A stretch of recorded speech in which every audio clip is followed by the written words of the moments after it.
Hello guys! So hello, this is for Sagittarius. Welcome dito sa aking channel, Kapalaran 888. Sagittarius, alamin natin kung anong messages, vibration, gabay energy para sa inyong lahat. This is for the week, August 10 hanggang 16, 2026 guys. Okay, so please comment down below if you resonated guys. Please use your intuition sa lahat ng mga Sagittarius.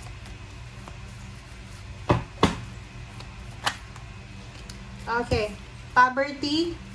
Alam mo ba yung poverty na yan? Ang dami-daming zodiac sign na lumabas tong message na to. Okay, 37, 38, magkasunod siya. So, sa nakikita ko sir dito, merong mga Sagittarius na you are manifesting, you are aiming na makaalis kayo matapos na yung mga problema nyo sa salapi. Pwedeng marami kang utang, marami kang responsibilities, or marami kang duties sa buhay, financial. So, dahil dyan, sa nakikita ko sa'yo dito na sobra-sobra kang workaholic. Napaka-workaholic mo, napakasipag mo, and sa nakikita ko sa'yo dito, gagawin mo ang lahat para lang makaraos ka sa financial na issues mo or sa kung ano pa man na financial obligations. Sa nakikita ko, this week ay sobra-sobra kang masipag. Nagtatrabaho ka sa umaga, sa gabi, parang ganun. Sobra-sobra yung ano mo. Lalo kung may mga utang kayo na kailangan yung bayaran every week.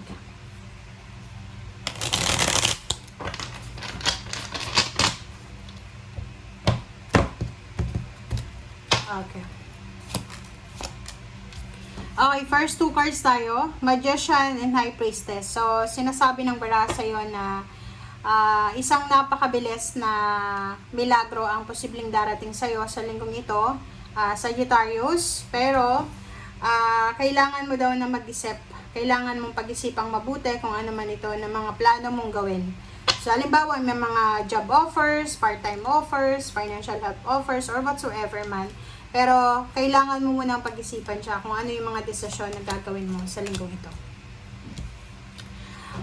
And then also, sinasabi ng bara sa'yo dito, isang napakabilis na pagpaplano na magpakasal, magpatayo ng bahay, bumuo ng pamilya. So, kumbaga, yung ano mo, yung emotional status mo sa buhay ay biglang magbabago. So, from single, mabilis na mag-aasawa, ganyan ganito, magpapakasal. So, you need to be careful, guys.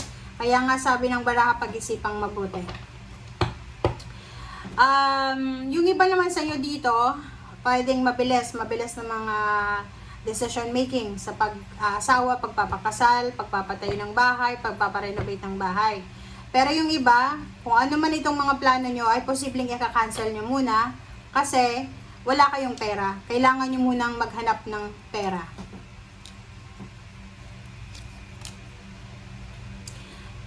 Isang water sign, Pisces, Scorpio, and Cancer, ang posibleng hihingan mo ng tulong, financial help. Pero sa nakikita ko sa'yo dito, sinasabi ng bara sa'yo dito na wag mong ipipilit yung mga financial na gusto mo ngayon, mga purchases or ka naman na financial plans, kung wala ka naman na savings, kung wala ka naman na naitagong salapi. Kailangan mo daw nabigyan ng focus ang iyong health. Okay, lalo yung iba na nagtatrabaho sa gabi hanggang madaling araw, hanggang umaga. So, you need to be careful about your health. Okay? Sinasabi ng bara sa'yo dito na there's a reunion, there's a travel, posibleng isang kamag-anak, ang posibleng magkikita kayo, or there's a reunion. There's a financial help coming para sa'yo. So, sa nakikita ko sa'yo dito, Sagittarius, pwedeng galing to sa kapatid mo, sa magulang mo, or kung kanino man.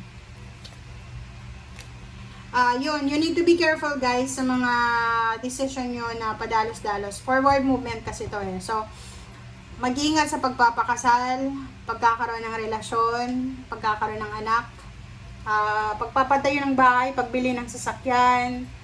Lahat ng decision, major decisions na gusto nyong gawin sa linggong ito, you need to be careful.